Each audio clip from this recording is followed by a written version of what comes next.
Thank you for watching CTR TV. I'm Christy Olds. We have a special guest in our studio today, the Commissioner of the Department of Economic and Community Development, David Lehman, has been with the administration, the Governor Lamont's administration, since 2019. Yes. And in that time, obviously, a lot has changed, a lot has happened. Realtors, in particular, are very grateful and thankful for some of the decisions that have been made by your administration. Let's talk about the decision in 2020 to allow real estate to continue operating in the midst of everything that was going on. Yeah, first, Christy, thank you very much for having me here. It's great to be part of this effort and the opportunity to communicate with the realtors and what's going on in the state. So yeah, when the pandemic first hit, there was a lot of uncertainty. There was so much that we didn't know. But the administration's approach and the governor's approach was to enable as much economic activity to occur while still keeping folks safe. So things like real estate and real estate services, making sure that that was deemed essential was critical because we understood how important that was to the economy. And other decisions that were made different than other states, manufacturing was kept open, as well as construction. I can't tell you how many people I meet, especially on the commercial side, maybe a little bit less so on the residential side, keeping construction open and keeping projects going, especially what was happening in the real estate market. That was really important. And we were very focused on the data. So when we deemed real estate and real estate services essential, we did want to keep tracking it and understand, where are the pressure points as it relates to COVID? Where could interaction be limited and not be limited? And we just felt the benefit far outweighed the cost in real estate, and it was the right decision with the benefit of hindsight, for sure. You mentioned that other states obviously made other decisions and went the opposite direction. How difficult was that decision for the administration? Everything was difficult back then because you were making decisions with really imperfect information. So we were looking at benchmarking, we were looking at other states. Some states, specifically New York and Massachusetts, were very strict in many ways. And we just thought a bit more balance could be utilized, and that's ultimately what we did. But you were making decisions without a lot of information. So we really relied on the coincident data, what we were learning every day in terms of the virus, and then we really looked at everything with a public health lens. I'll give you one other quick example. A lot of states said golf should not be allowed, but to us, golf was one. This wasn't a should people golf or shouldn't people golf. This was, is golf risky from a public health perspective? And everything we knew at the time was golf's outside. You don't have a lot of people congregating. There's ways you can further mitigate it. So we kept golf courses open.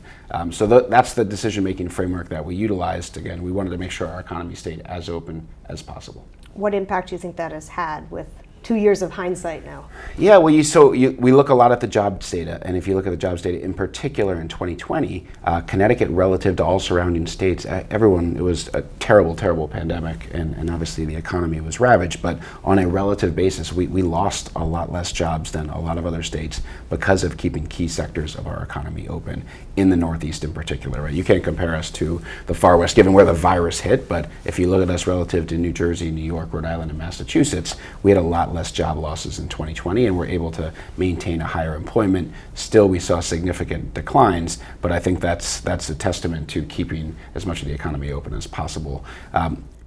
So we look at a lot of that data around employment and economic output, and in 2020 you see that outperformance for Connecticut. The governor has mentioned several times throughout his term just the importance of the moving vans coming into Connecticut versus the moving vans going out, and obviously our members see that on a day-to-day basis. How did that realization and just the way the real estate market interplays with the bigger economic picture of the state? Yeah, so it's a great question, and I know we only have a short amount of time here, but states that are growing have net in-migration, and that's people coming from other countries and other states. And Connecticut, to grow its economy, you either need more people here in the state doing stuff, more productive jobs, which we always want, or more people entering the workforce that are existing residents. We need to do all three, and the governor is the first business person in 30 years to run the state of Connecticut. He understands how important a growing and dynamic economy is, and having more people, especially into our small to mid-sized cities and some of our suburbs, we think that's really critical in terms of vibrancy, continuing to attract young families. And so since the pandemic, you've had over 30,000 families net move into the state from places like New York, New Jersey, Massachusetts, even California and Washington, D.C. show up on the data that we look at. So that's been critically important, and having that type of population growth, that's the first step, in our opinion, to economic growth and job growth. You can't grow jobs without growing people, and I'm sure we'll get into it here, but I'm a big believer that Connecticut as a state and at the local level, we need to seek population growth more than we have. And that means make it easier for folks to build. We need to see, in my opinion, housing starts which have averaged around 5,000 over the past decade, and they've increased a little bit recently. But in my mind, to have a vibrant, growing economy, those should be back above 10,000 per year in the state of Connecticut. You're talking about growth, and that needing to be a big part of growing the economy is growing the number of people. Yes. Right now, we have a major inventory shortage when it comes to housing, and that plays into what you're saying about housing starts and building the options for people where they want to live, right? Yeah, we are, I think, the fourth or fifth most densely populated state. So the Northeast is very densely populated. A lot of people, not a lot of land, not a lot of greenfield sites, whether it's for a new subdivision or even a multifamily property for that matter. But I think where we have capacity, and you've seen, if you look at our biggest cities, for example, Stamford grew 11% over the past decade. I think New Haven grew 6 or 7% second. But those are the areas where we're enabling the most housing starts, and you're seeing the formation. So we need to keep seeking that growth in a responsible way, because if we're not growing, you're not going to have the vibrant economy, and that is really what's important to the state over the next 2 generations. Okay. Let's talk a little bit about this year's budget. It included some property tax relief and a recognition that we need to kind of help out some of our overburdened homeowners who pay a lot in property taxes. Included in that package was an expansion of the property tax credit, as well as capping the tax on motor vehicle rate. Yes. Why were those priorities? I mean, the governor put those out there on day one of the session saying, this is what I want to do. Yeah, so the budget that was just passed has a little over $600 million in tax relief, really focused on property and income tax credits and the like at lower earners and middle income earners across the state. And the goal was to defray, especially in the inflationary environment that we're in right now as a country, to defray some of those costs. So our property taxes in Connecticut are high. And yeah, we can have a debate. You're getting great schools, great education, great other services for that, but they're high. And that is one of the most, if not certainly more regressive taxes out there. So making sure that folks in the lower to middle class are enjoying a little bit of relief from that property tax burden, from that car tax burden. So what the governor was an advocate of is taking mill rates down. If you're above 32 ultimately, or 32 and change is where it was set, your car tax is going to be equalized if you're in a town that's above that rate. So really trying to defray those costs, and depending on how many kids you have and if you were eligible last year and the increases, this could be up to $700 or $800, or if not more, for the average Connecticut family in real tax relief this year, which is really important. I was going to say, what is that impact? Yeah, no, it's so with the child tax credit, with depending on again which town you live in, the gas tax is eliminated until December 1st. Yeah, it could be $700 or $800 for a typical family of 4. If you have an additional child, it could be $250 more than that. So very focused on families and income and property tax, but yeah, in the hundreds of dollars, if not close to $1,000 for some. Another part of that plan was speeding up the removal of the tax on pensions. Yes. And another phrase that we've heard the governor say a few times is he wants the grandparents to spend time in the living room with the grandkids instead of in a Zoom room. Yes. Do you think this measure will have an impact of keeping some of those retirees here in Connecticut? Well, I do. I mean, at the end of the day, the governor's been very vocal about not raising taxes, and I think his other comment is, as we're both kind of paraphrasing him, more taxpayers, not more taxes. And if you look at states that have been successful in balancing their budgets and growing, they've seen that in migration, especially in a world where remote work and hybrid work is happening much more. So eliminating the pension and retirement income tax, again, below a certain threshold, that's another way to alleviate the burden for folks to not feel the need to move out of the state if they are saving more money as a result of their pension and annuity income not being taxed. So it's things like that I think send a strong message. We're focused on eliminating some of these taxes and making Connecticut more affordable and more livable while not increasing other tax rates. Are there any plans to continue that? Listen, I think long term, yes, is the goal. I think the other key thing that this budget did, which I think is directly related to the ability to provide the longer term tax relief, is pay down of our debt. So every year there's roughly $3.5 billion of the annual budget, which is 22 or 23 billion, goes to our unfunded pension liabilities in the state. And that is a problem that was created over 70 or 80 years. No one wanted to pay down the pensions or pay the pensions. That's stopped under Malloy. Malloy started making the required payments. It's continued under Lamont. And in addition to those required annual payments, last year and this year, there'll be close to $5 billion of incremental debt pay down. Why is that important? One, it reduces our debt. That unfunded pension liability is around $45 billion.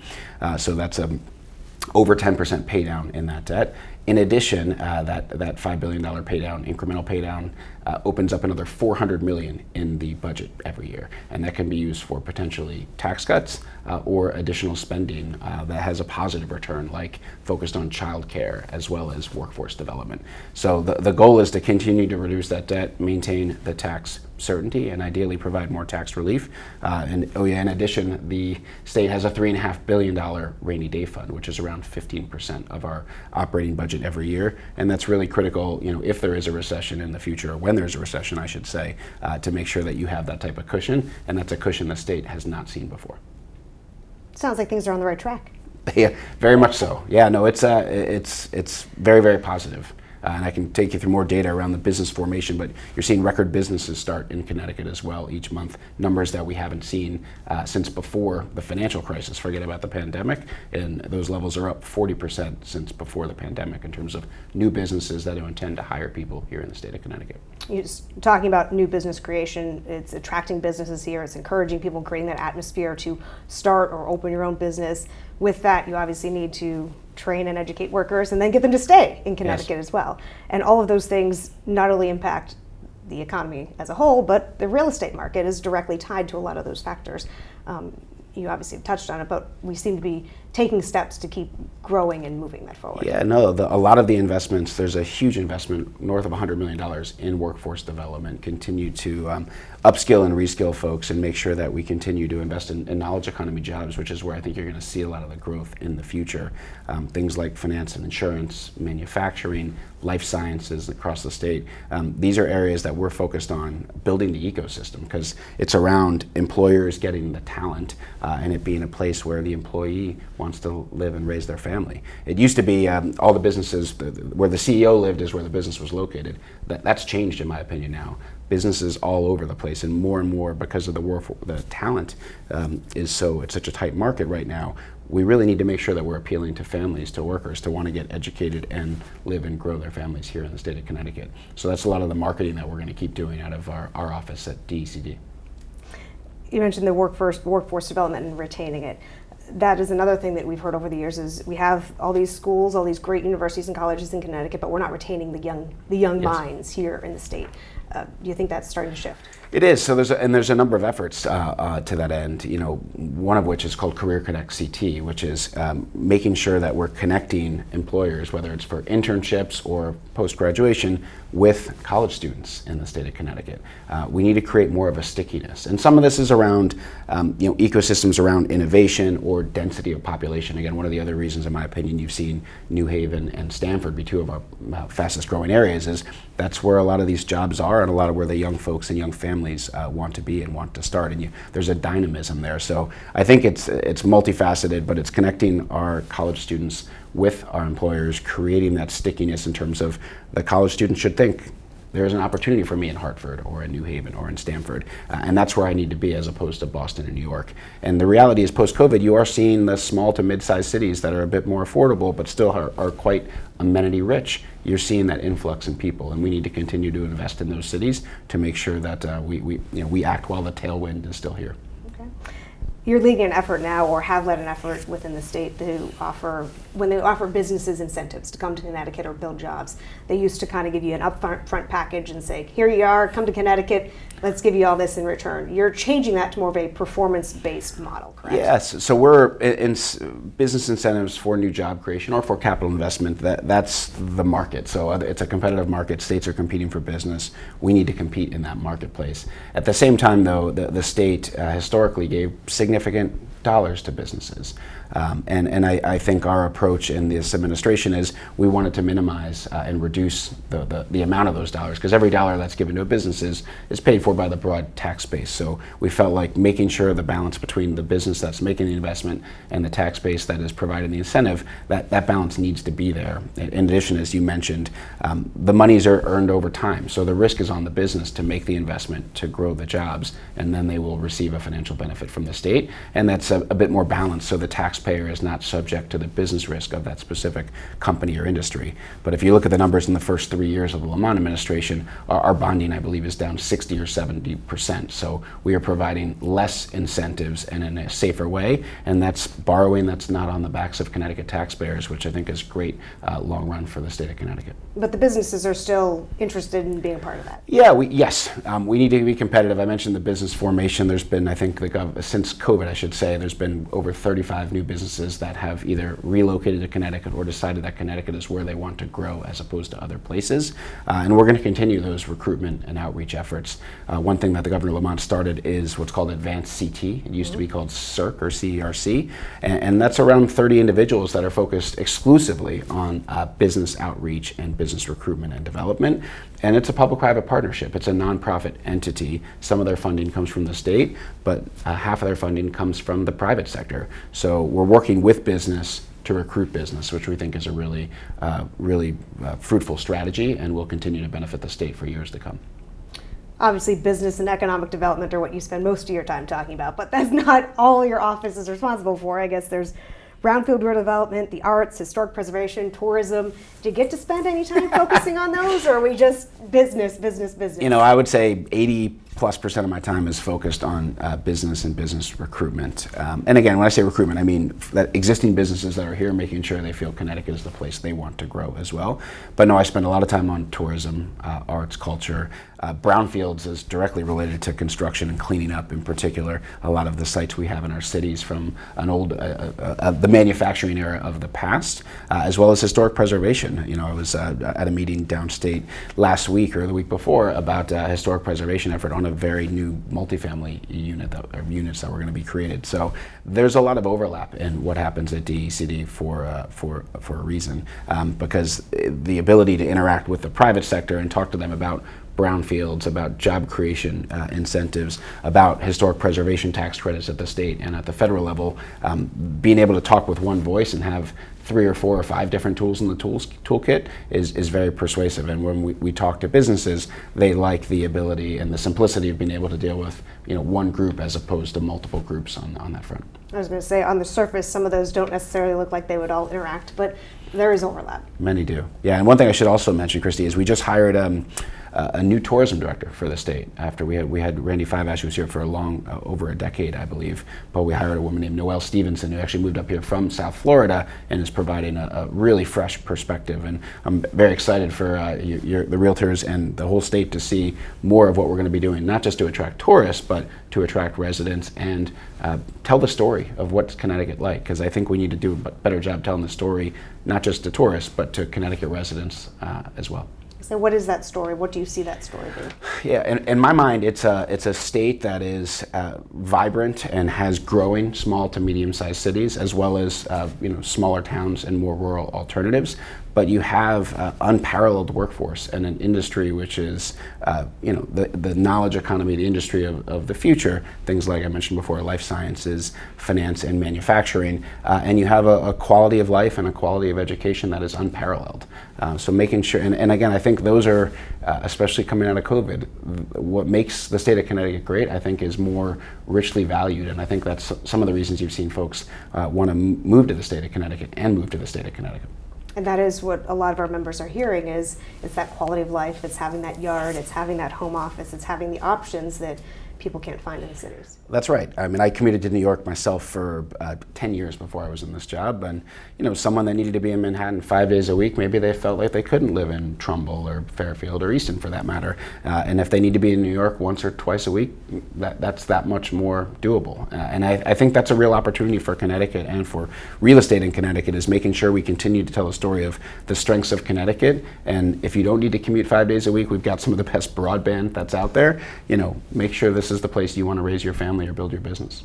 I know that our members have obviously had a great few years, and the real estate market is continuing to be strong and reflective of the state's economy. And I know that everyone is grateful for that decision 2 years ago that decided to keep the market moving and keep it going forward. And I think the appreciation is always going to be there for the work you have done and the work the administration has done just to help this industry maintain what it was able to do and really turn things around. Well, I appreciate it, and I've appreciated the partnership with everyone, and we should keep it going. I mean, there was a silver lining in COVID, as you mentioned, but in my mind, we need to encourage more development. And I know inventories are really low. I know interest rates are picking up right now, so there are some headwinds that we're facing, but we need to work together to encourage responsible development across the state to make sure that housing is affordable, because the last thing we want is to be a state that doesn't build sufficient housing and it's unaffordable. That's not going to be good for the state 25, 50 years from now. So I would just encourage your group to keep advocating and let me know how I can be helpful, because we need to see that growth. I don't think we have an alternative as a state. Okay. What do you see? Anything coming up on the horizon? Anything we need to be watching for? Well, how long do you have?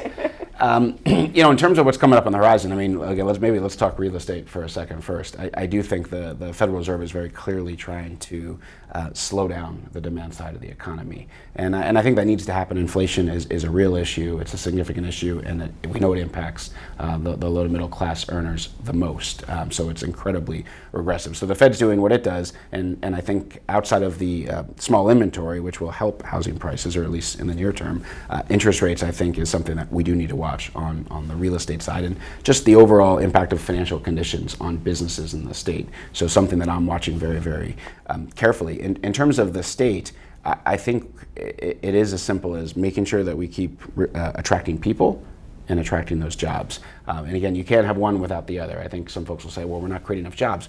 I actually think we're not making it easy enough for enough people to move in here, because I think once you get the people and the families, the jobs are going to come coincident with that. So I'm very focused on continuing to work with developers and folks on the real estate side to make sure that those investments are made in the state of Connecticut when you have financial conditions and real demand for them. And that's critical, and you're seeing this. I'm going to go to Hartford afterwards, but some of the development like in Dono and Bushnell that you're seeing in Hartford, I think is really critical for our cities.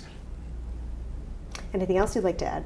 No, I appreciate the opportunity, and like I said, look forward to continuing the partnership with you and your group. Indeed, we appreciate your work as well. And thank you for joining us in our studio, and thank you for watching CTR TV. Thank you.